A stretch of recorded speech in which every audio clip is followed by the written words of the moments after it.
A warm welcome to your Barbados Today Evening News Update for Monday, September 20.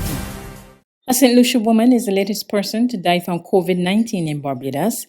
Health authorities report that the 50-year-old died on Sunday at the Harrison Point Isolation Facility after spending 8 days in primary isolation.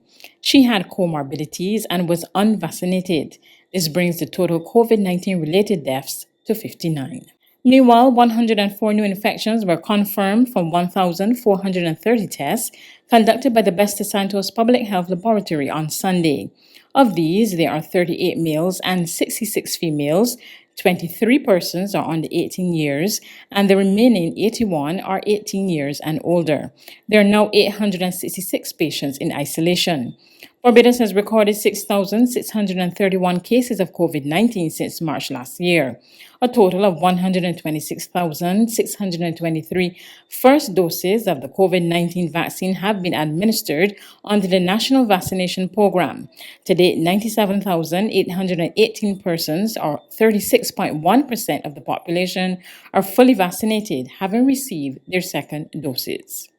Co-coordinator of the National Vaccination Program, Dr. Elizabeth Ferdinand, is confident Barbados can reach the target of 50,000 vaccinations over the next 5 weeks. Prime Minister Motley outlined the target at the weekend as she stressed the need for the country to reach herd immunity. Dr. Ferdinand urged Barbadians to get on board with the initiative to curb the spread of the coronavirus. We can reach that target. And I'm sure that now that Mr. Ellis has come, he can try to galvanize up the people and use some more PR and so on to get the public riled up, to come and get it, the importance. I mean, we're seeing increasing deaths. We're seeing increasing numbers of people going up to Harrison Point and into isolation.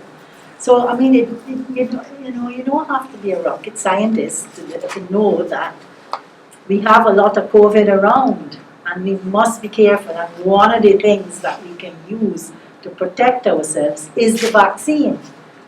I mean, I've had mine since February, and I haven't grown a tail or changed color or gone bananas or anything like that. So, and nobody's controlling me. Maybe sometime like today, Mr. Ellis bringing me over here, but nobody's controlling me. So there's no danger. Vaccines are safe, and they are protective, and they work. Dr. Ferdinand was speaking at a news conference this evening with COVID-19 Public Advisor David Ellis. She noted that the mobile vaccination program has been working, as she reported on the numbers recorded at the weekend. On Saturday, for first doses, we were able to do 875, of which the majority was the Pfizer, 671 for Pfizer, 185 for AstraZeneca, and 19 Sinopharms. And our second doses, we did 262. On Sunday, which was the day after, which was yesterday, we did a total of 890, 664 first doses, and 226 second doses. Well, it's under 1,000 a day, but we're trying to ramp up. People are getting accustomed to us coming to the community, and I'm hoping that this week we will have a better turnout, and that this weekend it will be even better than the last weekend. In other news this Monday, a 95-year-old woman made her own escape from a burning house this morning at Draxall Hope, St. George. Louise Moore, fondly known as Carmen, is safe and sound. Her niece, Binti Thomas, told Barbados Today she received a dreaded call just after 8 o'clock this morning. She's relieved her aunt is safe. 18 officers of the Royal Barbados Police Force are receiving critical training at a tactical safety planning course being conducted by the United States Department of Justice Drug Enforcement Administration Office. Speaking at the program's opening ceremony this morning, the U.S. Ambassador to Barbados and the Eastern Caribbean said it's important that lawmen receive the right training and critical crime fighting equipment. The updated tactical safety procedures that will be taught this week include U.S. law enforcement best practices, such as those utilized by the DEA when they plan to interdict known violent criminals. In addition to training, an updated operational procedures, I'm pleased to announce that the United States Embassy will also provide tactical uniforms and life-saving medical kits specifically designed for use by police operating in high-risk situations. This week's program represents just one component of our ongoing security cooperation efforts in Barbados and throughout the Eastern Caribbean.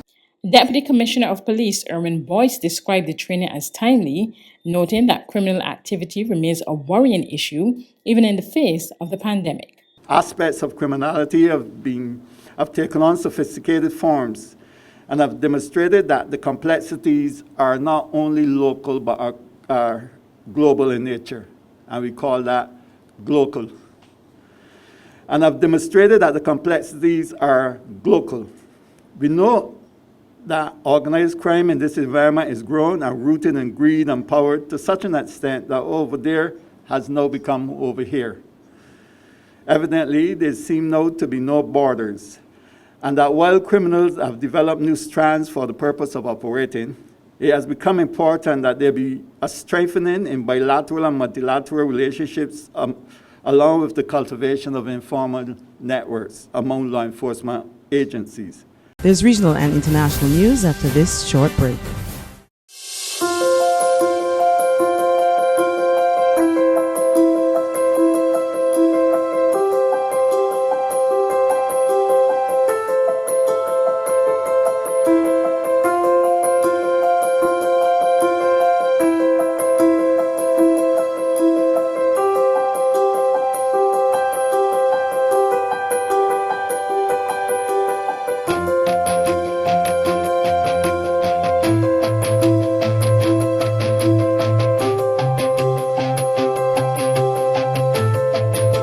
Barbados Today, news you can trust. To regional news in Guyana, child abuse is on the rise, with officials reporting nearly 2,000 cases for the first 6 months of the year. Newsroom Guyana has the story. At the end of 2020, there were a total of 3,129 reported cases of child abuse. 1,698 of the reports were about girls, while 1,431 were for boys. Importantly, two of those numbers, 127 boys and 688 girls, were sexually abused. For this year, up to the month of June, there have already been 1,918 reported cases of child abuse, according to the Minister of Human Services and Social Security, Dr. Vinder Prasad. She said this in an address written for the Child Protection Week 2021. Further, the minister said that the reported cases continue to escalate, but acknowledged that the new 914 hotline has led to some increase in the reporting of child abuse. Still, she lamented that many of the cases of child abuse remain unreported, thereby allowing predators and perpetrators to access vulnerable children. In this vein, she stressed that the increased and necessary usage of the internet during the pandemic opens new avenues for abuse, as does the hiatus from schools, as many children may be in closer proximity to their abusers. On the international front, the U.S. is set to ease tough COVID-19 travel restrictions imposed early last year. The White House announced that it will reopen for air travelers from 33 countries who are fully vaccinated against COVID-19. Here are the details from Reuters Television. After a year and a half of blocking most non-U.S. citizens from traveling to America in a never-before-seen effort to battle the health crisis, the U.S. is finally lifting international travel restrictions, but only for those who are vaccinated. Beginning in early November, most passengers arriving from China, India, Britain, and many other European countries who have received the shot will be allowed to enter, White House Coronavirus Response Coordinator Jeff Zients announced on Monday. There will be some exceptions to the vaccine policy, officials said. Children not yet eligible to be vaccinated will be let in, and the new rules do not yet apply to travelers crossing land borders with Mexico and Canada. The United States currently bars most non-U.S. citizens who have been in Britain, parts of Europe without border controls, Ireland, China, India, South Africa, Iran, and Brazil within the last 14 days. The U.S. has been under intense pressure to ease restrictions, particularly on UK travelers. Travel across the Atlantic is one of the world's busiest and most lucrative international routes. Monday's decision comes ahead of a visit this week to the White House by UK Prime Minister Boris Johnson, where the topic was expected to come up. Britain started allowing fully vaccinated U.S. travelers to enter the country in August. Airlines have been lobbying for an end to the ban for months, which was put in place in the early days of the global health crisis back in 2020, hoping the ban would be lifted for the peak summer vacation season. Now they're looking forward to the lucrative end-of-the-year holiday travel season. That's news, but for the very latest, visit our website at www.barbadostoday.bb. You can also subscribe to our e-paper, email updates, or like us on Facebook, and sign up for our breaking news alerts via WhatsApp. We're also on Izumi Media and bus terminals, as well as screenplay at supermarkets and gas stations near you. You can also hear us on Mix 96.9 FM and Capital Media HD 99.3 FM.